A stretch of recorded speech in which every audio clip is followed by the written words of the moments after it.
This is a Doing Everything Blind Throwback Thursday Flashback. Good evening, ladies and gentlemen. Welcome back to another video with me, Thomas, from the YouTube channel Doing Everything Blind.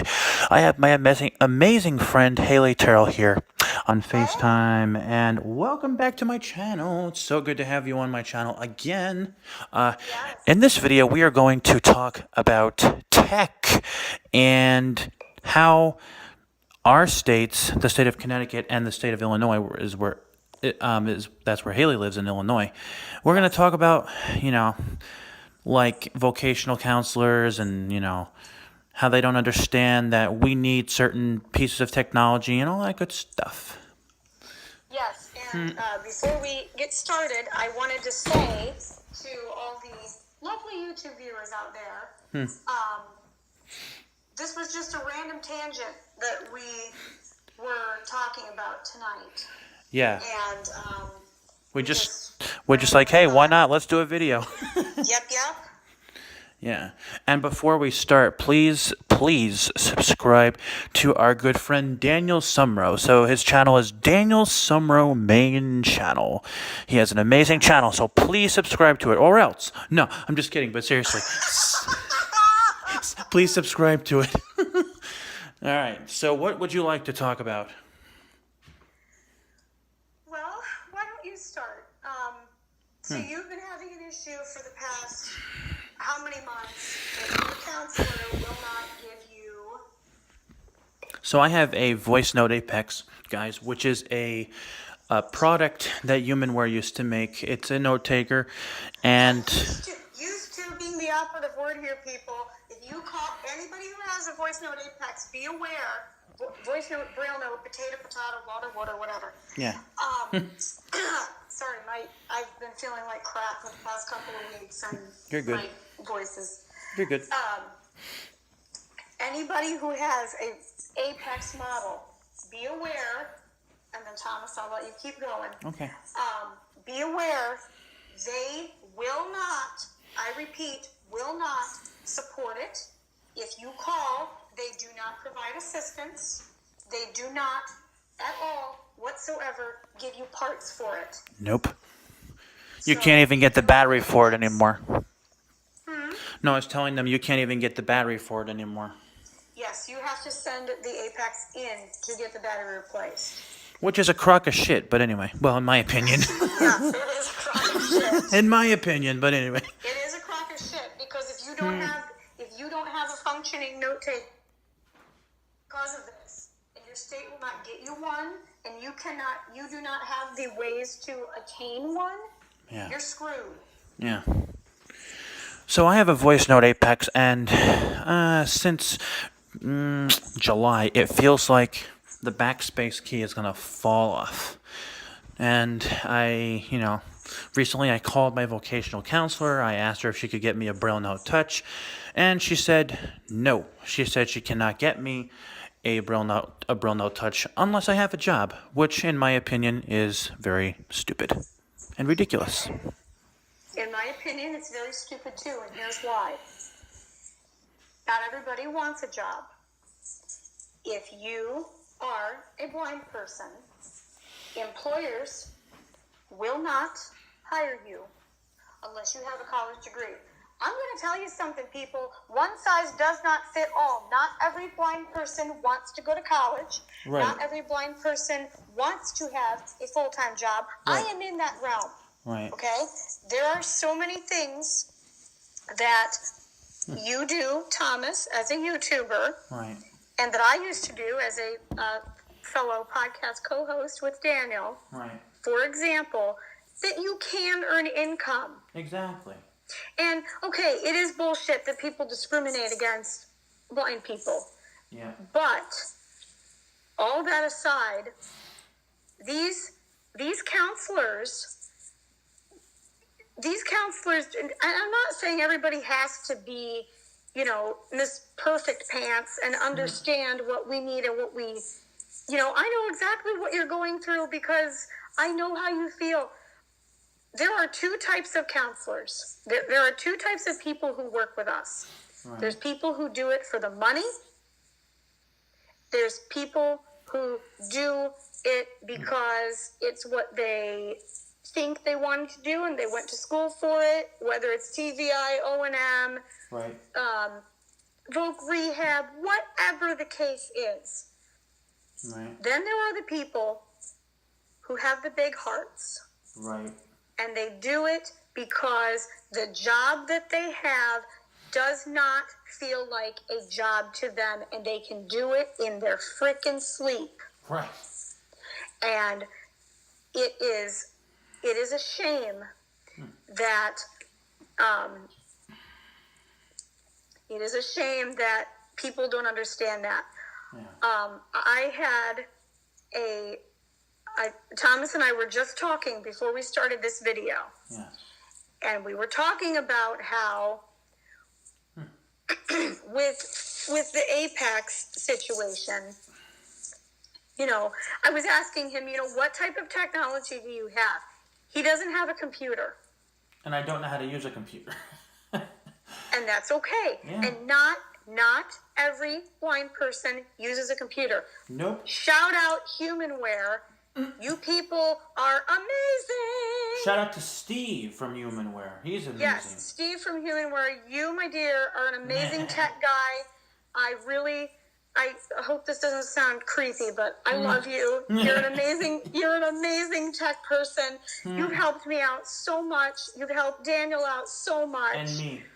And Thomas, and so many people. Yeah. And I'm going to tell you something. You guys' product, the Braille Note Touch, when you guys came out with it, it's the best thing you ever invented. I know personally for me, my I had an Apex as well. I have never used a voice note, but I have used the Braille Note Apex. So that has your Braille display as well as your note taker. Yeah. And so for those of you who don't know, the difference between the voice note and the Braille note is the Braille note has a Braille display and thumb keys. The voice note does not have a Braille display and thumb keys. Okay. Yes. So when I have always had, because of the fact that I have sensory processing disorder, I have always had a love-hate relationship with the computer. Right. And the touch, when that came out, made it so that us used to be Apex users can do so much more. So much more than we ever imagined. We were just talking, weren't we, Thomas, about how my iPhone used to be my daily driver as far as what I downloaded apps onto. Right. And what I did so much on. Right. And I'm not saying that the Braille Note Touch Plus is everything, but I'm going to tell you something, at least, again, from my personal experience. Right.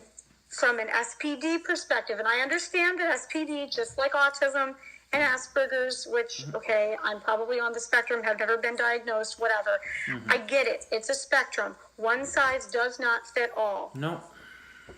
But for me, one of the biggest pluses of the Braille Note Touch Plus, no pun intended there, is Touch Braille. Right.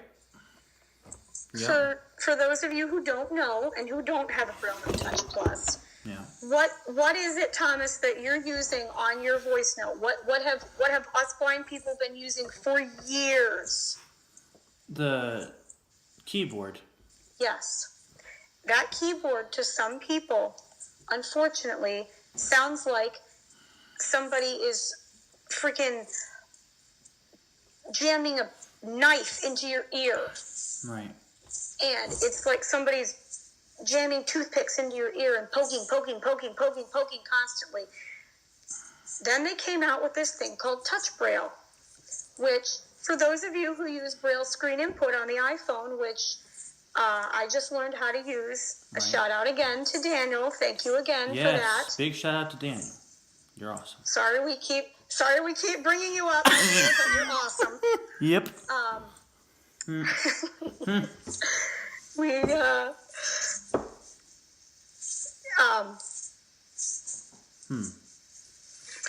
the Braille screen input is basically where somehow there's these sensors in the phone that, first of all, you have to have it configured. But you put your fingers on the screen as if you were typing on your Perkins Brailler. Right. And it's you're able to somehow you're able to type on the touch screen and it knows what you're doing. I don't know. It's smart technology, but it's so quiet. And the only difference is you do hear, at least if you have voiceover on, you do hear speech saying, A, B, C, D, E. And then if you do if you want to do a space, you swipe your finger to the right, your index finger, and then it'll repeat the letters again that you typed. Right. Touch Braille is very similar. You place all 10 fingers on the screen, and when you do that, you feel a vibration. The phone does not do that, but the touch does, and that's your signal. Okay, I'm ready. I know where your fingers are. I'm ready for you to start typing. When Peter Tusick, shout out to you, Peter, you're amazing. When he showed my amazing mother, who you guys have heard about, shout out, Mom, if you hear this video, you're the best mom in the whole world. She had a meeting. She had Peter come to the Chicago Lighthouse, or from the Chicago Light, or somewhere from Chicago. We went and picked him up one day, and my mom took him to see some of her students, and had some students that I think my mom supervises their teacher. And it was me and Peter and my mom and a couple of these students in Rochelle. If any of you from Illinois know where that is. Yeah. And he brought the Braille Note Touch, and this was when the Touch was in its infancy. This is before the Touch Plus came out. And when he showed me Touch Braille for the first time, I kid you not, I started to cry. Yeah. Because I don't think people understand. This is what I mean by people not understanding from personal experience. Right. And the counselors not understanding what we need and why we need it. Right. And not wanting to bend things for us and be more understanding and change the rules and not deal with these stupid freaking mandates that they are required to abide by. Right. So Touch Braille is the main thing. What I'm going to do, guys, is I'm going to create a file on my voice note, and I'm going to write what I want to say to my vocational counselor, and then I'm going to email it. I'm going to email the file to her. Is it all right if I keep going? No, I just wanted to say that. Go ahead. So I was in a very similar situation. My mom got me a Victor Reader Trek. And I, wanting to take good care of my technology, I asked HumanAware how to properly clean the device. And I'm not going to get into that, but basically, okay, whatever, I will. One of the things they said was to,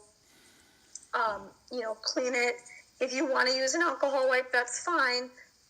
But and again, guys, call the HumanAware people. They will help you because they will. They will. And I'm not saying that you guys can't trust me, but I'm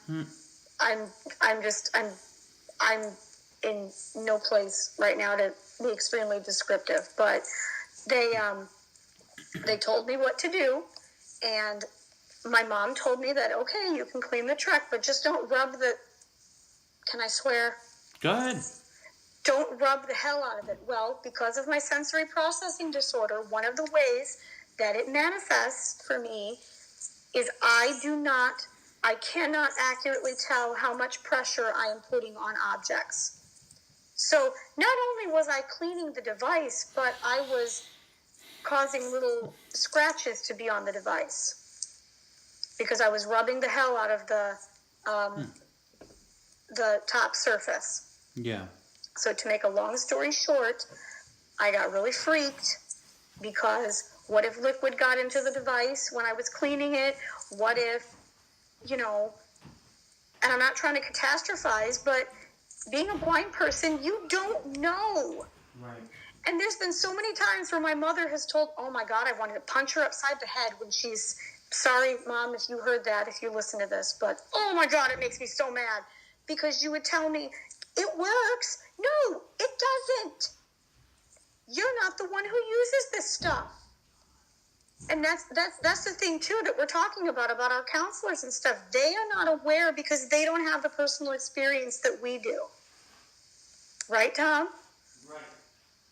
Yes. So I had to send my device back multiple times. And okay, yes, it is expensive as hell to keep replacing the entire top face. So after my aunt died, I don't know if it was grief issues surrounding her or what, but same thing had happened. I had been cleaning the device a little bit too much, and there were scratches on the surface, and I decided, you know what, screw this. I'm going to fix this once and for all, because I try to be resourceful, and I try to figure stuff out to the best of my ability.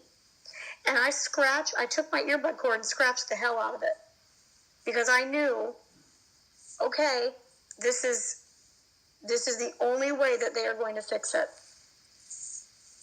And then, so I went and got it fixed.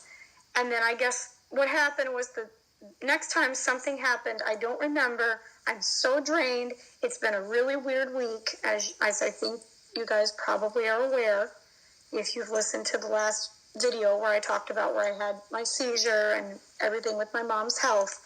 But basically, I then decided, third time's the charm, as they say.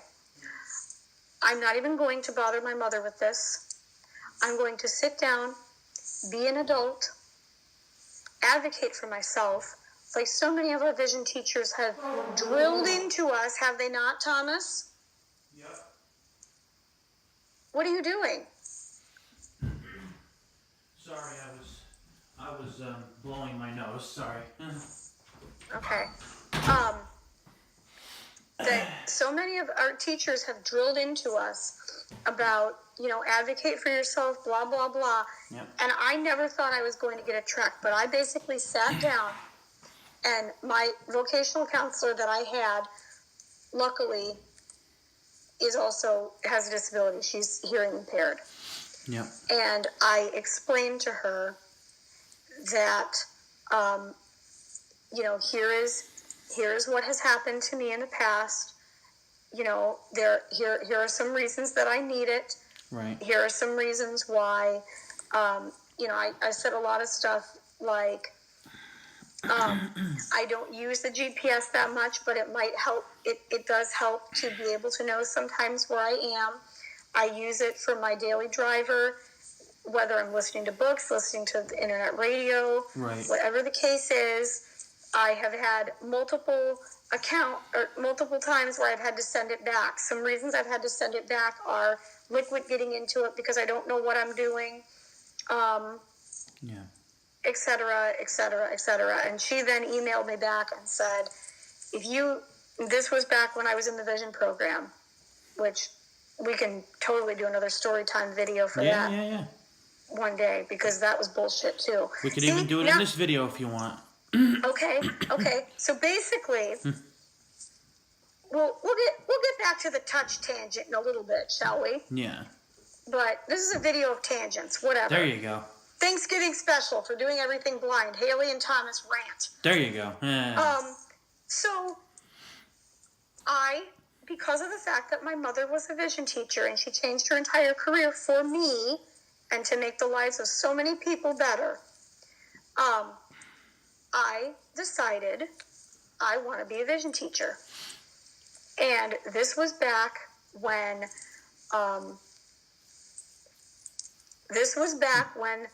I was doing college, and I don't know if have I explained to you guys, have I explained to the viewers about how for a long time my needs weren't taken into account? Nope. Okay. I don't think so. I don't think you talked about that in the last video. All right. Let's just keep going tangent wise, why so not? that things make sense, shall we? Go ahead. Go right ahead. So, as you guys know in this video, as I've told you, I have sensory processing disorder. And I have been very blessed and very thankful to have teachers that understand, and for the longest time, I had the services I need. And, you know, I think because this has been such a year from hell, it's time to just talk about it. Absolutely, yeah. So, I think you should just keep all this in, because I know our viewers like our chatting videos. What do you think? Yes, they do. Okay, so no edits, no nothing. I don't know how to edit. Okay.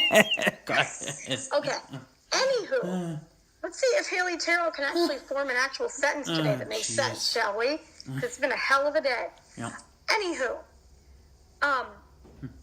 my blind friend Stephanie, which, Steph, if you are listening, I miss you so much. You're a great friend. I hope you're doing well in Colorado. I hope your puppy dog's doing good. You're great. I love you. Anyway, 5th grade, she moved in from Des Plaines, Illinois. Okay. And up until then, I was the only blind kid in Sycamore. My mother was on the school board for 15 years. She made so much happen for me. Mm-hmm. And focusing on me, and I'm not trying to sound selfish when I'm saying you're good.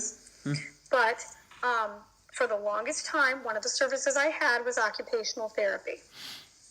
And among many things, well, when Stephanie came, that was a big change for me. Because up until then, it had been Haley. And again, guys, I'm not trying to sound self-centered at all whatsoever. You're good. So, 6th grade rolled around. We both moved to the middle school. We both were blessed to have an amazing teacher, Mrs. O. If you are listening, Donna O'Hagan, Mrs. O, you were an amazing teacher to both of us. And I love you very, very, very much. And I am not trying to say this next statement to bash you or anybody at all whatsoever. Out of a lack of knowledge, when I had my IEP that year, OT was taken out of the picture. And she has even told me a million times, because OT was eliminated, I didn't think SPD was such a big part of you. Yeah. And so when in high school and stuff, I had to really just pretend like SPD wasn't a thing. And there were so many times where I would be so good at faking the funk at school, and I'd come home and I'd lose my freaking mind. There was one time where I came home one day, and those of you who use pictures in a flash, if you guys remember that back in the day, you cannot just puff up a diagram for every single blind person and expect that person to be able to understand what it is that you are having them learn. Right. And I remember it was about the water cycle. And what they did for me was they just puffed up the drawing that everybody else was giving me. No, the sighted people were given. No adaptations, no explanation. It was just learn the diagram and memorize where all the parts were. Well, it just felt like a big blob. And that, among many things, was very difficult for me. But I'm just using this as an example. Right. I came home that day. I was so pissed off, and my dad could tell I was not in a good mood. He goes, "Come here." "What?" "Punch me." "What?" "Yeah, hit me. Beat the shit out of me." And I'm a twig, guys. I was wailing on my dad. He's a pretty big guy. He's standing there trying not to fall over. And my mom comes home and goes, "Jeff, where'd you get those bruises from?" He goes, "Your daughter." So fast forward then to when I was about ready to transition from Kishwaukee College to NIU. Again, shout out Dana Brasso, if you are listening. You were, as we've talked about, you were Meg's teacher for so long. I told, you guys remember, the viewers remember Meg, right, Tom? Of course, yeah. Right. Somehow, somebody must have... For my new subscribers, Meg is my ex-girlfriend. Go ahead. Yes. Meg was also one of my mother's very beloved students. Yeah. And somehow, somebody must have heard me tell Meg, if Miss Dana can't be your teacher, I want to work with her. Yeah. So this was probably a good thing that we ended my 5th year program, if you will, on the right foot, because she made sure at my last IEP, at my last re-eval, that SPD was something that was taken into account. Right. We had an OT come in and do the checklist and all that stuff. Right. But one of the things that we did was we went to NIU to look at the vision program because I wanted to go there. Right. Because of the fact that my mother wanted me to. Right. And I think a lot of it was due to a lot of ignorance on my part, but because I had to ignore my SPD for so long and pretend like it wasn't a thing, this was how I was feeling before SPD was taken back into account. Anyway, we went there, and the lady who was in charge of the program basically tried to discriminate against me and tell me, well, you can't do that because you're blind. I'm going to tell you guys the same thing my mother and my dad have told me ever since I was little. It doesn't matter what disability you have. You can do any damn thing you set your mind to. Mm-hmm. So don't you dare let anybody try to tell you, oh, you can't do that. Shut up. Mm-hmm. Who's the real ignorant one here? The person who's trying to tell you that you can't do X, Y, Z. Right. Because they don't know. There are way, and I don't mean for this to be a rant, okay? No, you're good. Go. There are way too many educated idiots in this country. There are way too many people who get passed on from grade to grade to grade to grade to grade without actually learning anything. Right. And unfortunately, that's what some of these people are that work with us. Yeah. And I don't mean that in a mean way. But one of the requirements of the state of Illinois is that you have to pass. You have to learn the U.S. Constitution in and out in order to graduate high school. Is that a requirement for you in Connecticut, Tom? I don't know. Okay. Well, I'm going to tell you something right now. It should be. Because our Constitution, and again, I'm not trying to give you guys a history lesson, but our Constitution is the document upon which our country was built. Yeah. And because of the fact that my needs were not taken into account, which is kind of how this tangent started, isn't it, Thomas? Mm-hmm. I learned nothing in school. Yeah. I learned absolutely nothing. And my mom actually went to NIU and talked to this lady who was coincidentally one of her former classmates, I believe. And basically they tried to discriminate against me for, with like, there were too many roadblocks. I had a lot of good teachers. They were amazing in person. One guy, one of my friends actually, his name is Brad. He's also blind. Brad, shout out. It's your little pretzel here. You're a great guy. His wife is very, very, very, very similar to me. She is also blind. And he was, I believe, discriminated against the same way. He is now a blind O&M instructor and a blind vision rehab therapist. Wow. And he had a guide dog named Delaney, who she was very much like my dog. Are you sure I can just keep talking? Go ahead. Sure this is okay? Go right ahead. Okay. And basically, he was super, super accommodating to me in class. I'm sure you guys know, if you are guide dog users, there's a vest that the dog wears that it'll say, "Do not feed, do not pet."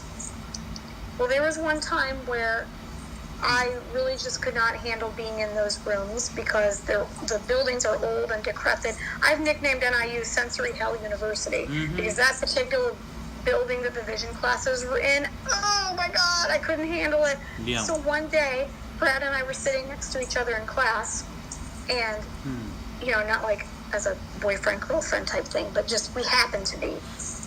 And I accidentally reached down and petted Delaney because I was trying not to go out of my freaking mind because there's buzzing fluorescent lights, there's the computers, there's the fan, and all kinds of stuff. And I'm sitting there. I physically can't puke, guys, because I have a stomach wrap because I was such a preemie. And I'm sitting there trying not to feel like I want to throw up, which I physically can't do, which is probably very dangerous. Yeah.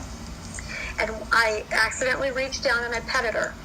And that felt so good. This dog is so smart. She can sense multiple people's needs. There are times this puppy will not leave Brad's wife during the day because she's quite similar to me. I'm a lot more severe on the SPD spectrum. She has her own problems as well. But there are times that Delaney will not leave, his wife's name is Nicole, will not leave Nicole's side. Yeah. Because she's that smart. She's so smart they almost didn't let her in the guide dog program, which is bullshit. But so then, these are the types of people that we need. Brad and I then, after class, we went into the lounge, and my mother ended up taking him home because he lived so close to NIU. And what happened was we went into the lounge, and I felt so bad. And I said, "Brad, I'm so sorry. I accidentally petted your dog. I know you really shouldn't do that." Right. And this is the type of person we need more of. He then said to me, it's okay. And this was back before he nicknamed me a little pretzel. He goes, "It's okay, Haley." He calls me a little pretzel because I'm tightly wound and I'm tiny, like a pretzel.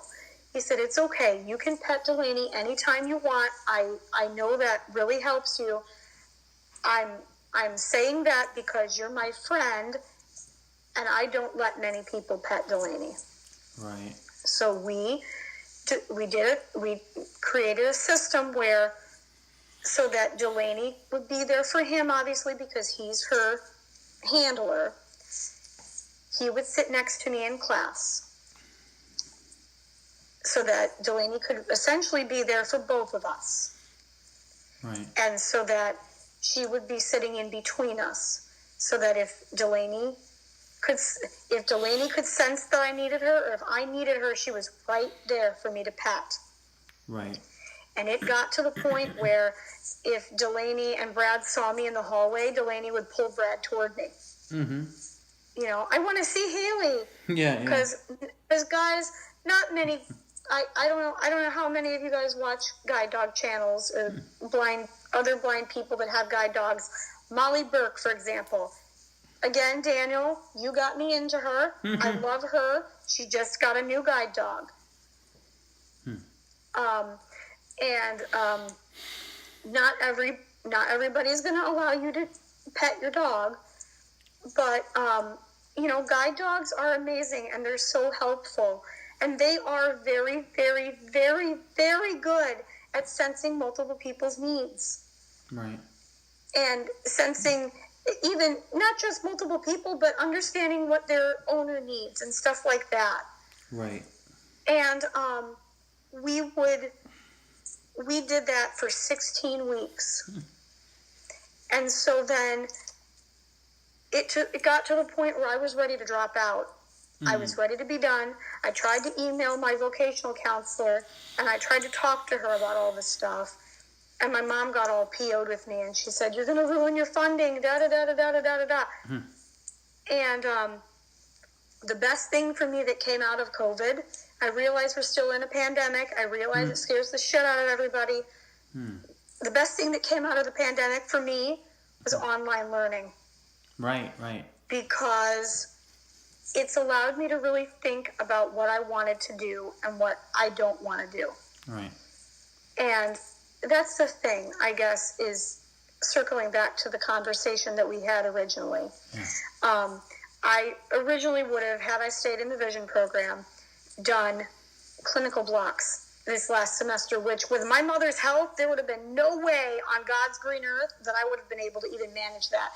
They could not guarantee me the placement I wanted, and they were being very vague, and they would say, "Oh, it's going to be itinerant and or resource," or something like that. I don't quite remember.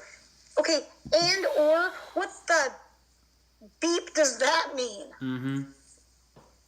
You know, it's almost like you people are not wanting to, it's almost like you people are not wanting to help me and do what I need. Right.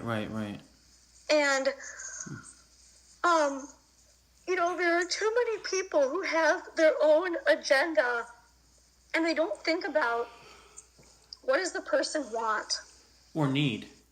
Yes, what does the person want? What does the person need? Going back to SPD. Do you mind, Thomas? No, go ahead. Go right ahead. Okay. I'm just doing this because it's a necessary rant for me to get out. Thomas, explain to the audience what happened on Tuesday last year. Tuesday? With me, November 23rd, 2020. So on November 23rd, 2020, which was a Monday, Haley had a seizure. It was, I believe, at 1:30 in the morning. Yes. My time. Yes. It was very scary for everyone.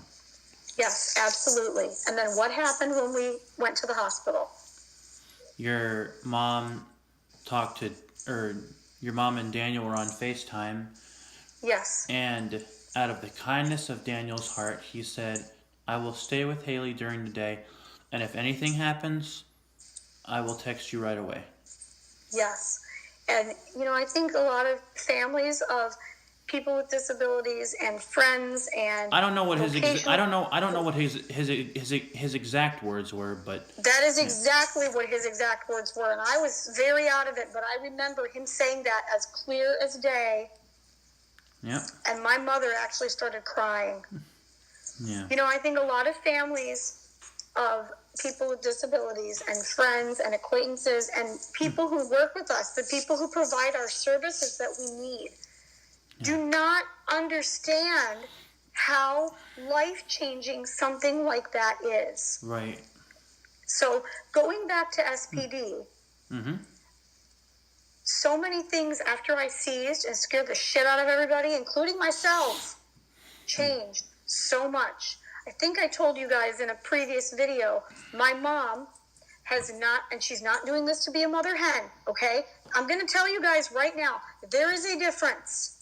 There is a big difference between being protective for medical and personal reasons and being protective just because of, you know, you're scared. Yeah. Because your kid is using a wheelchair or your kid's hearing impaired or whatever the case is. Right. And my mother has not and will continue to not, because she has debilitating anxiety, debilitating panic attacks. I believe we went over this in a video previously. We might have. She has not let me sleep with my door open. Since this is Thanksgiving, I am going to tell you guys, you need to tell the ones that you love them while they're still around. Absolutely. Yep. Tell them every day how much you love and appreciate them so very much. Because, again, I know I'm mentioning Daniel a lot. It's okay. But he has been a godsend to the Tyrrell family. Yeah. He truly has. Yeah. Not every, and this goes back to the counselor thing too. These counselors that work with us, the people that work with us, the best people that work with us are the ones that have the big hearts, as big as Texas, and that care so much about us and don't just do this for the money. Right. They do it because they love the people they work with. They do it because they care. Exactly. So many things for me in the past year have changed so much. Daniel and I went from having an ordinary conversation about my sensory diet, which is something that was taken out of the picture when OT was taken away from me, to then him telling me out of the blue, because his sister is an OT, Yeah. we need to put that back in place for you, dear. Right. I could hardly believe what I was hearing.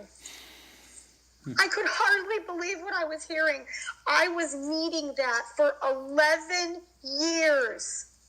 11 freaking years since my teachers stupidly decided, oh, no, she doesn't need OT. She's doing fine.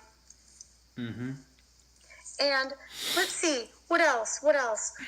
Every single time that I go into my room, and Daniel and my mother both have drilled this into me, and I don't mean that in a bad way. They gently drilled it into me.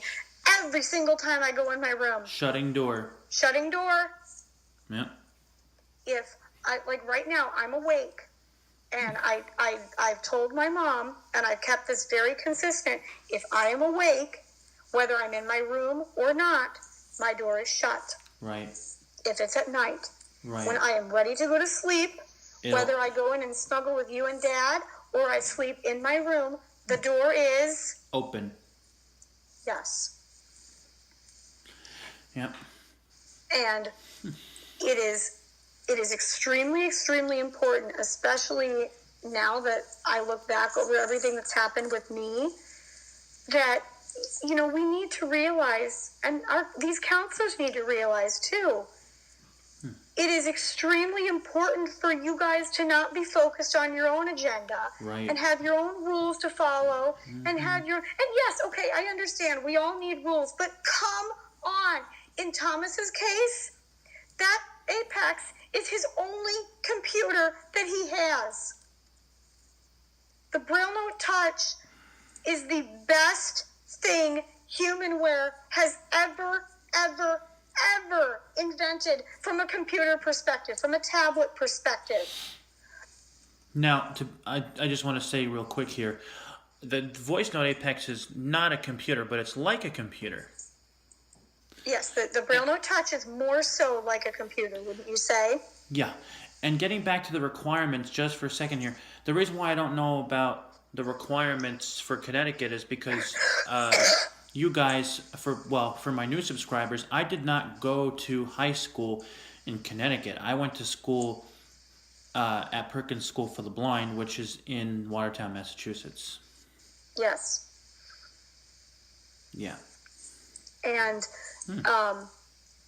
you know, we need to be able to, no matter what state you're in, we need to be able to get the services that we need. Absolutely. Yeah. It is absolutely ridiculous that people have their rules that they live by, and they just follow mandates. And you know what? Mandates, I understand why we need mandates, especially with COVID and stuff. It's because this is something that people are scared of and they don't know about, and right, you know, that's a story for another day. But anybody, no matter if you are a kid or if you're an adult who has a disability, whether you're blind with or without additional disabilities or whatever, you need to get what you need. There is no getting away with it. The reason that your counselors and the reason that people try to tell you, oh, well, you can't have that because you need that. No, that is bullshit. You know what that is counselor speak for? Tom? Yeah. What does it counselor speak for? Tell our viewers. It's, they don't, like, it seems like they don't care. They don't care. They are not the ones who use the products. They do not want to pay for it. Right. Because I'm going to tell you guys something right now. And I understand, okay, our technology, especially the touch, is expensive as all hell. Mm-hmm. Depending on what size Braille display you get. I got an 18 cell. Yeah. You know, I have used a 32 cell. At Kish, they actually did get a Braille Note Touch, which is amazing. Right. But it is very, very, very, very ridiculous that they can't pay for this stuff. Yeah, it is. And that they won't, and that they're just being. It seems like they're being selfish. Yeah, that's what it feels like. It feels like they don't care, and it feels like they're Not wanting to do being their selfish. job. Yeah. They're not wanting to do their job, and they don't realize how hard things are for us. No, they And don't. I'm not trying to do a pity party here, but like I said, one size does not fit all. Everybody is so different. Right. And everybody's needs are different. Absolutely. Absolutely. I mean, the Touch Plus, for me, has turned into what the computer is for most people. Right. And we need to be able to get what we need. Absolutely. It is a crying shame that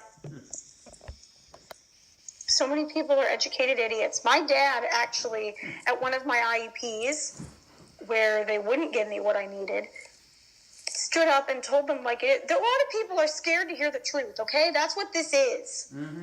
4 out of the 9 people at this particular meeting decided they were not going to show up, did not notify anybody. They knew that it was a meeting for Haley Tyrrell and that they needed to show up. And nobody notified anybody. Which is a bunch of bullshit. It is a bunch of bullshit. And my dad basically stood up and told these people, look. I took off work to come to this meeting, and I don't really care if you guys don't like to hear what I had to say. You people are educated idiots. You're going to give my daughter the services she needs. You're going to give her what she needs. And if you can't, you can go screw off. Yep. And they did not like what they were hearing. And they made me very upset. I'm not even going to go off on a tangent about it, but a lot of those people made me upset. I had a special ed director that would always say, oh, you're just making that up. Oh, you're jumping to conclusions. You're just not wanting to do the work and da-da-da-da-da-da-da-da. We cannot have people like that in this world. We cannot. No. And there are way too many people that just don't understand that. And I mean, we need to get the services that we need. It doesn't matter why, or, it doesn't matter how, but Right. we need to get what we need. Yes, we do. College degree or not, there's so many things that us blind people can do on our own for ourselves. Right. That's in our comfort zone for income, like YouTube, for example, or podcast. Yep. I learned the other day that podcasts can be free or paid. Right. And for people to not understand that, whether it's our families or people that work with us or whatever, they're not understanding out of ignorance. Right. You think we should end the video there? I don't know. It doesn't matter to me. I go all night. I mean, I said it doesn't matter to me. If there's other things you want to talk about, we can talk about whatever you want. I got nothing but time. Well, tell the viewers what you're thinking that you're wanting to say about your Apex. In the file, I'm gonna tell her once again why I need the Braille No Touch, and I'm going to tell her that I'm going to tell her once again that the backspace key feels like it's going to fall off. And I'm going to tell her that it's really important to me that I get the Braille note touch. And it's not just because the whole job bullshit has nothing. It should not matter. Nope. He does not know how to use a computer. He needs a functioning device that can help him grow into the future, not just with, Yeah.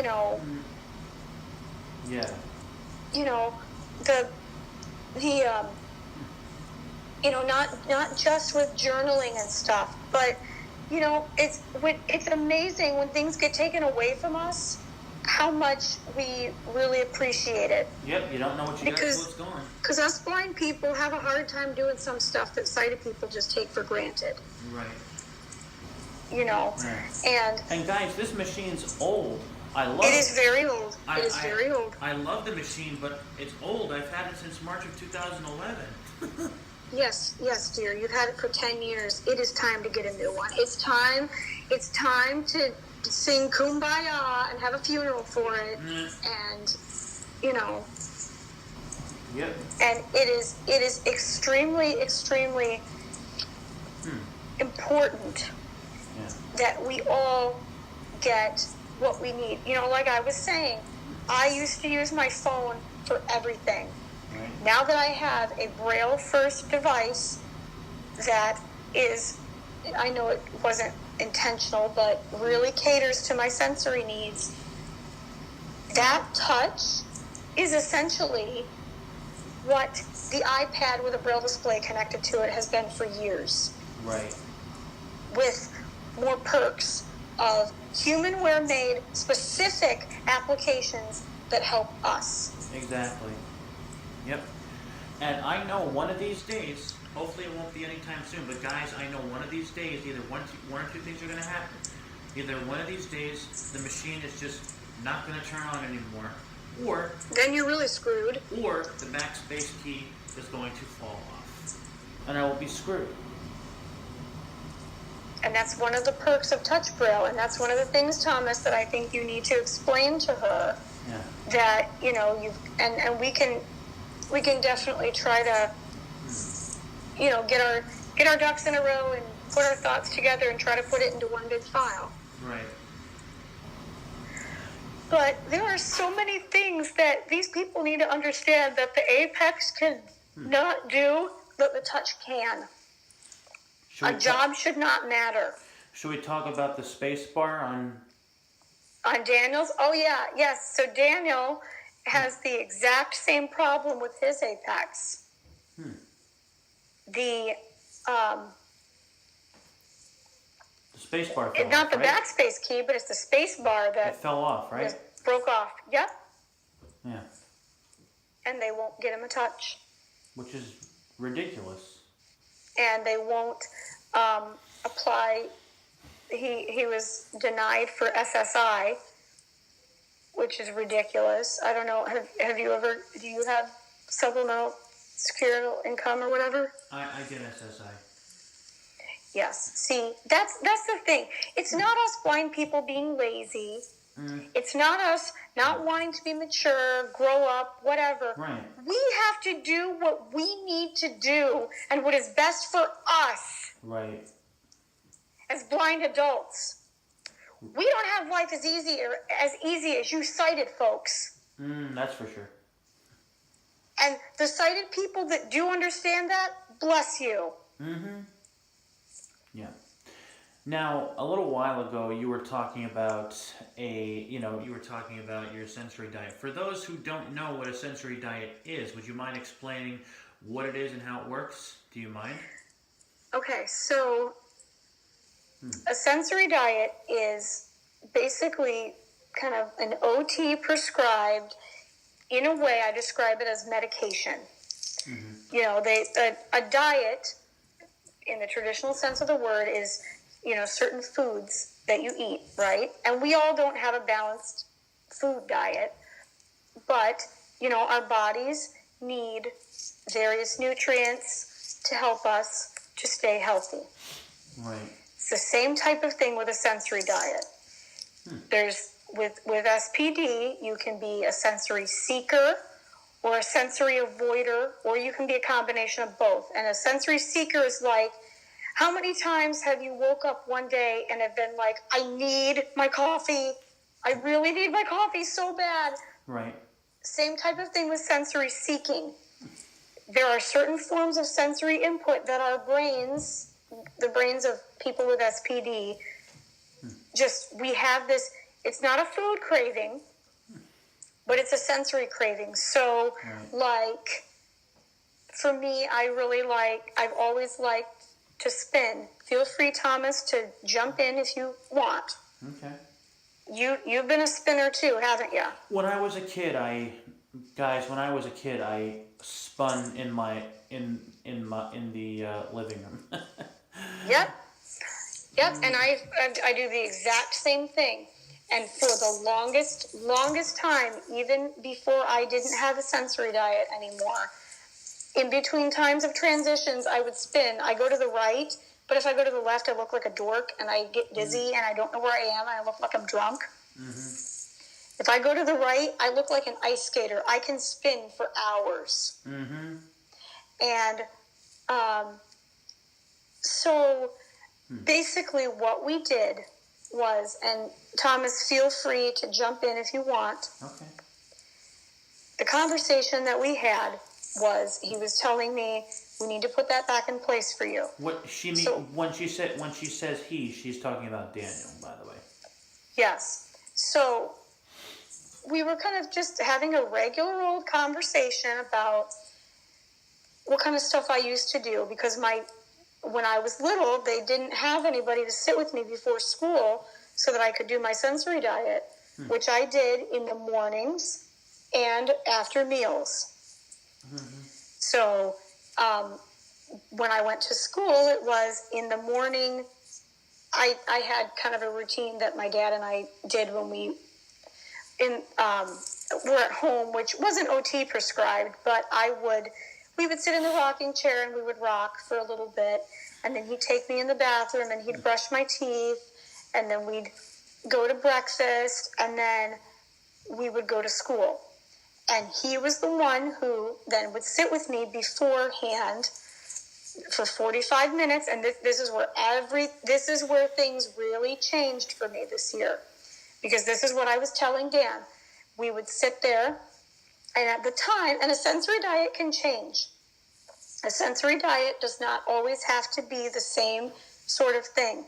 When I was little, for me, it just happens to be similar. The same, because I've always needed sameness and routine and normality.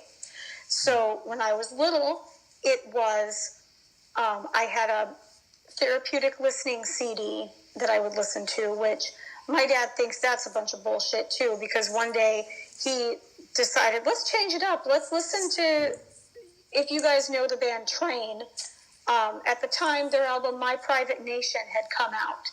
And my dad had gotten me one for my room and a copy for his car. So one day he said, let's have you listen, instead of the therapeutic listening, let's change it up. Why don't we listen to Train while you're doing stuff? And I had a great day. My vision teacher was so pissed off because she was very much my way or the highway, but I had a very, very good day. And that's why my dad thinks that a lot of these people are educated idiots. Yeah. But basically what we did, my sensory diet back then was something to the effect of listening to something, whether it was my therapeutic listening, for a little bit, and then I would play with Play-Doh or putty or other toys, and then at the end I would go on the sit and spin. Right. Now, when I have been at home, and I did this after lunch and after and during before school, and then I did do that stuff at home as well. I think I did listening after school, etc. So I was telling Daniel about all this, and he knows that I have gotten so many sensory toys from a couple different websites. Therapy Shop is one, Fun and Function, Amazon, Go Therapy Shop, Fun and Function. Your sites are amazing. And so what we did was he and I created a new sensory diet where normally, can you explain to them about the time and how we've changed that up? Well, when Haley had her seizure, that's after she had her seizure. That's when. That's when all of this was put back in place. Exactly. Yes. Yeah. So normally for me, assuming of course I don't have a bunch of crap going on with my mom's health, which that's been it's been for a long time that things have been like that. Yeah. Ideally, if things are not going wrong, a sensory diet is 45 minutes. And what he has me do is I'll start out, instead of the therapeutic listening, we've changed that to my Victor track, and I'll listen to the radio or whatever I want. Yeah. I'll spin for a little bit, and I use the sleep timer on my track, which, guys, that used to scare the shit out of me. Now I can't live without it. Sleep, 45 minutes. So I'll spin, and then I'll go into the living room, or I'll sit in my mushy smushy beanbag chair, and I will listen to, or I'll play with whatever toys I want. If it's a 45-minuter, he has me pick 2 toys, not including my putty, whether that's the scented putty or unscented, because I do have aromatherapy scented putties, and Crazy Aaron's thinking putty. But while I play with whatever toys I want, he will have me sit with, like right now I'm sitting in my glider rocking chair, and I have a couple lap pads that, I love them so much, I have 2 of them, that are scented. They're 3.5 pounds, and they have real lavender essential oil in it, and they're very nice and tactile and bumpy, and they feel really nice and soft. And I will either sit with that or one of my other ones. He's pretty and bearing in mind, guys, he's not a certified OT. No. This is just something that he just came up with out of instinct. Yeah. Because he loves me so much. And what were you saying? I was gonna say, for the people who might be wondering exactly what happened, because maybe there are some people who are wondering exactly what happened with your seizure. Do you want to tell them about everything that happened, like walk them through that night and the next day and then the day after? Yes. After I tell them about my sensory diet. Okay. So, I will play with a couple toys. Usually I kind of stick to the same patterns of toys, depending on how I feel. Yeah. But that's something that he gives me free reign, whatever I want to play with. And I've got more sensory toys than Carter's got pills. I've got fidget spinners, fidget cubes, a whole bunch of marble mazes. I have this marble maze cuff that seems to be a standard toy during any sensory diet that I don't know why. Normally, guys, I don't like spandex. I love this thing. It's a compression style cuff on your wrist, and it squeezes your wrist. It gives you nice compression, and there's a marble inside this maze that's embroidered all around the cuff, and you can move it around and fiddle with it. It's amazing.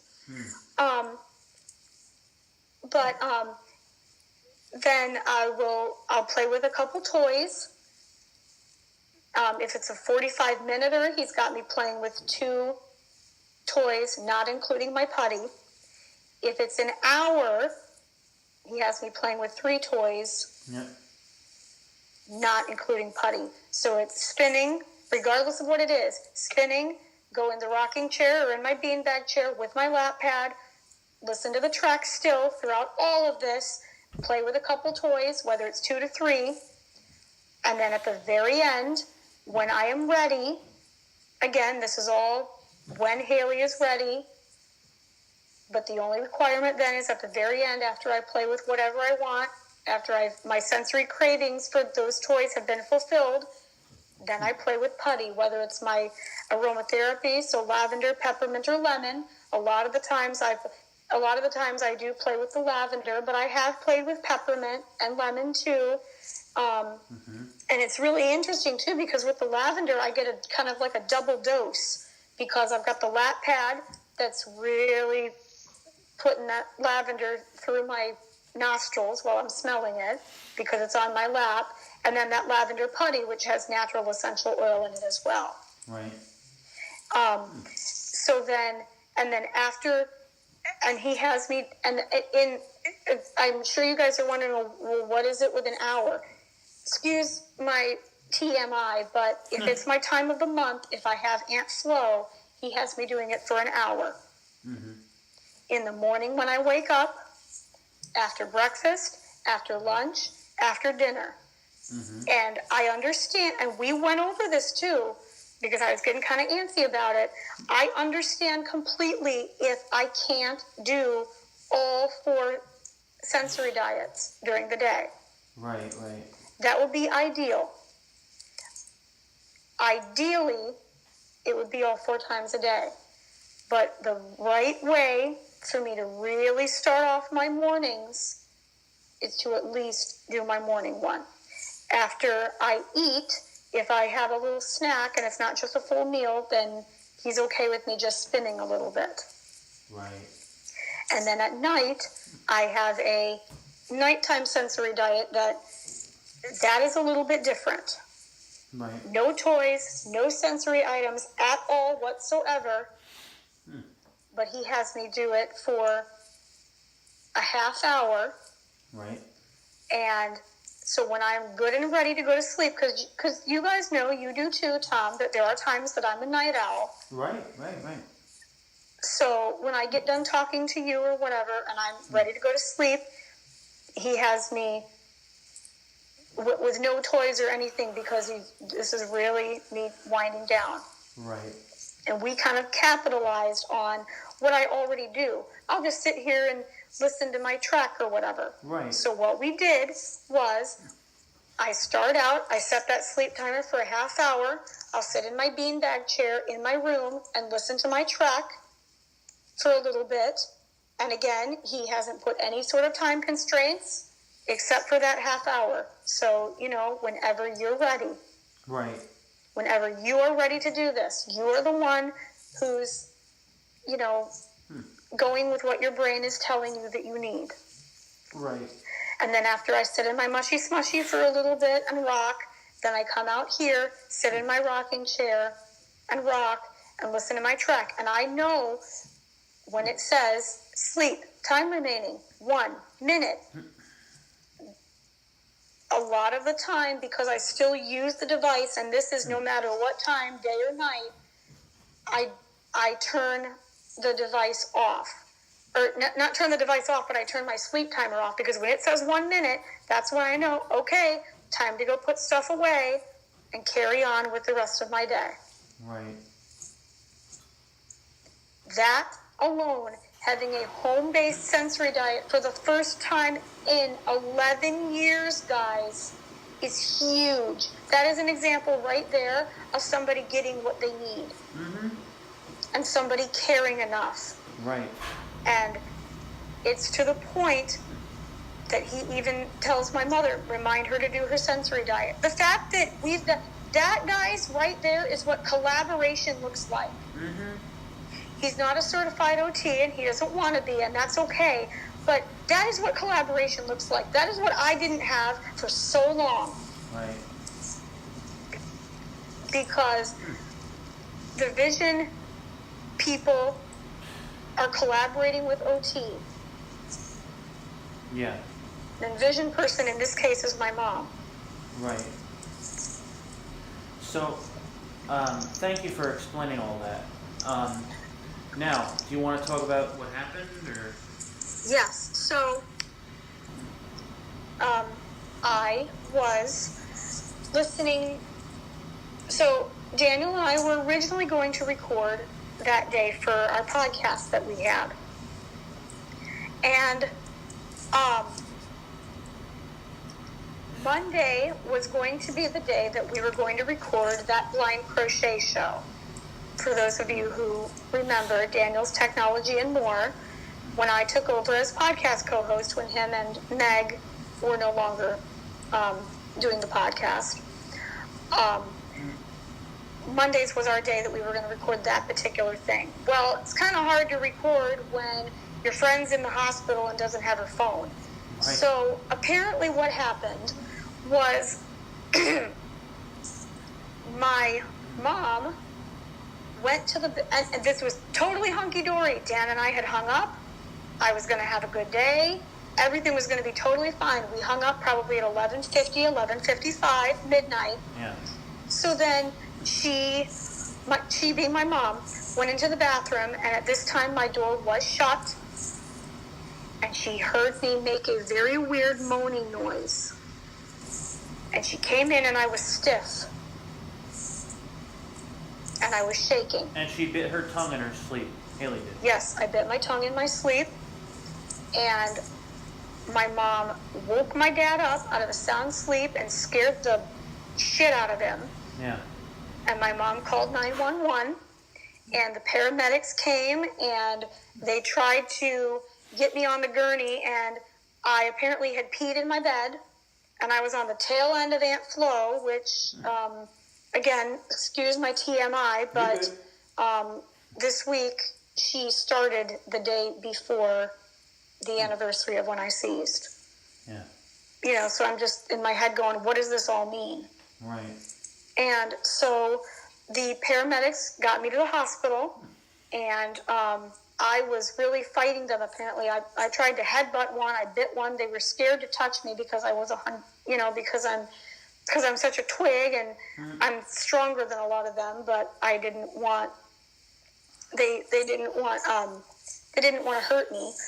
And my dad apparently got up in my face and said, God damn it, Haley, you need to let them do what they need to do. And I apparently said, okay, Daddy. I don't remember that at all whatsoever. The next thing I know, I'm in the hospital, and my mom had to get special permission to stay with me because of COVID.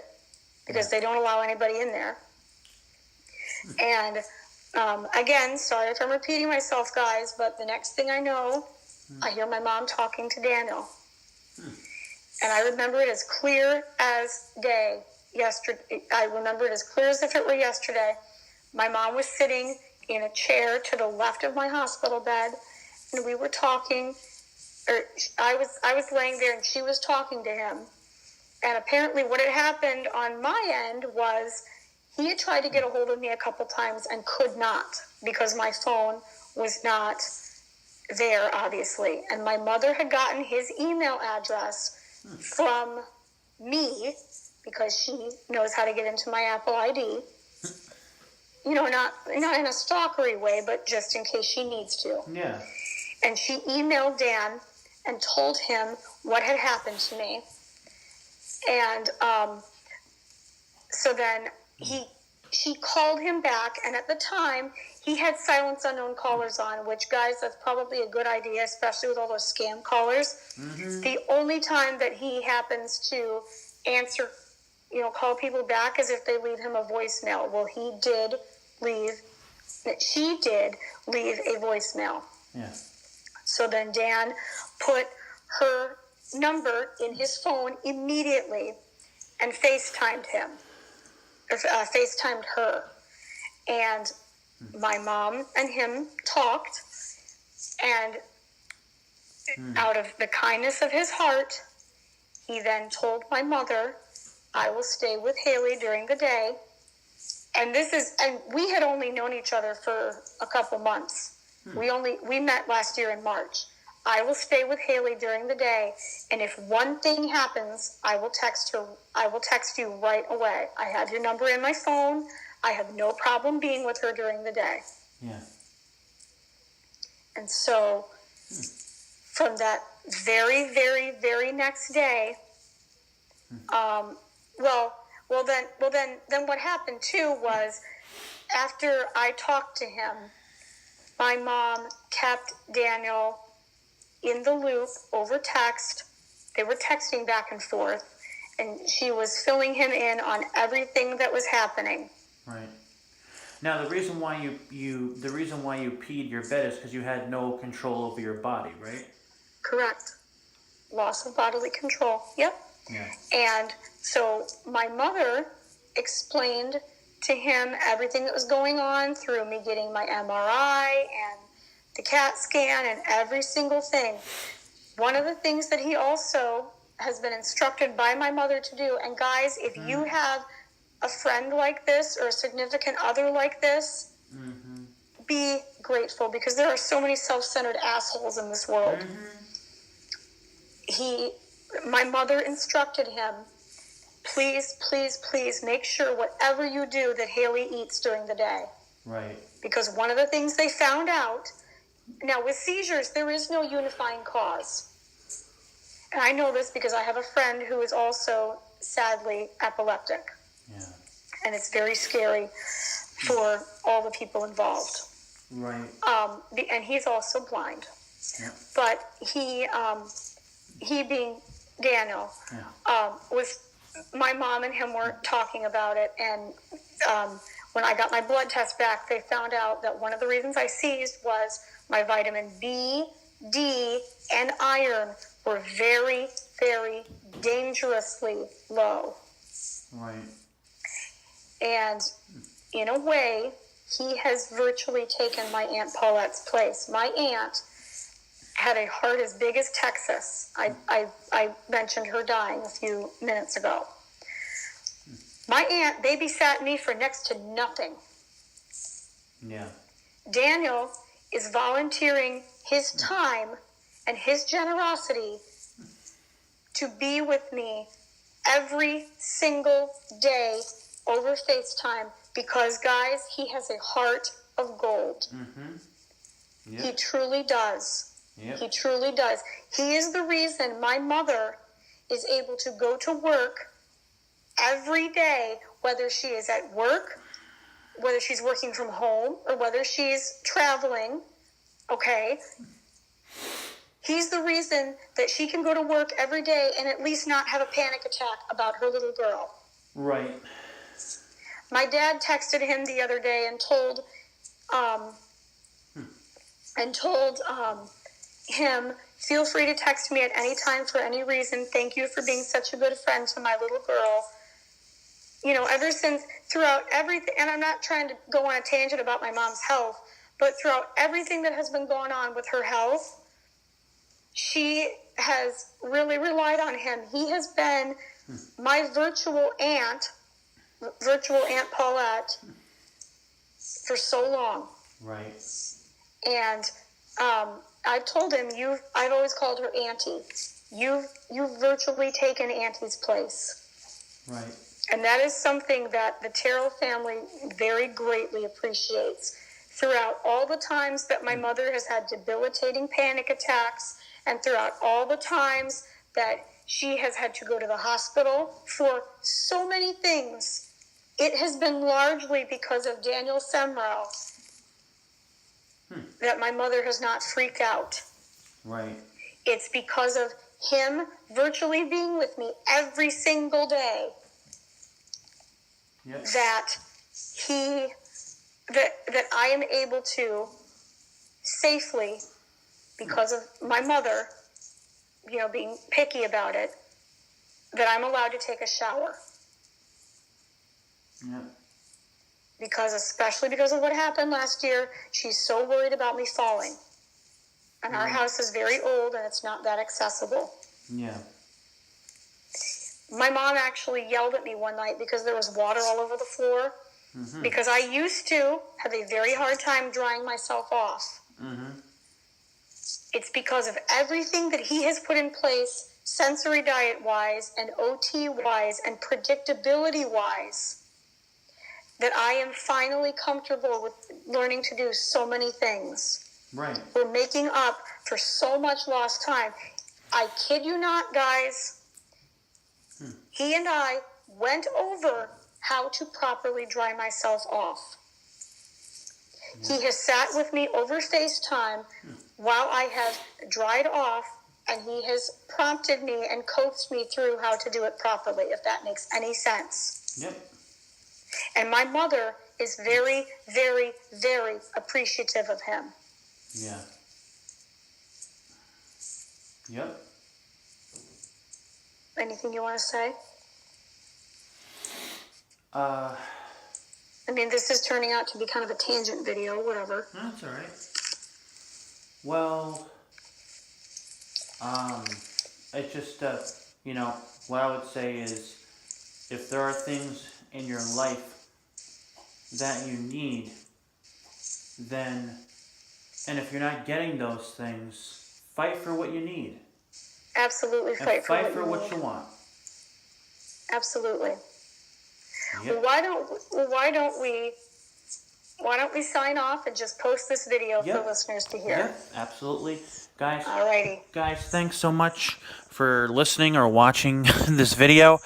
Please subscribe, like I said, to Daniel's channel. I almost said Daniel's Technology and More, but that's not the name of his channel. Daniel Sumro main channel. And please subscribe to my channel, Doing Everything Blind. And thank you so much for coming on my channel. And I hope we can do a video again soon. That'd be cool. Yeah. So, you guys, take care. Take care. Well, guys, thanks for watching this Doing Everything Blind Throwback Thursday Flashback.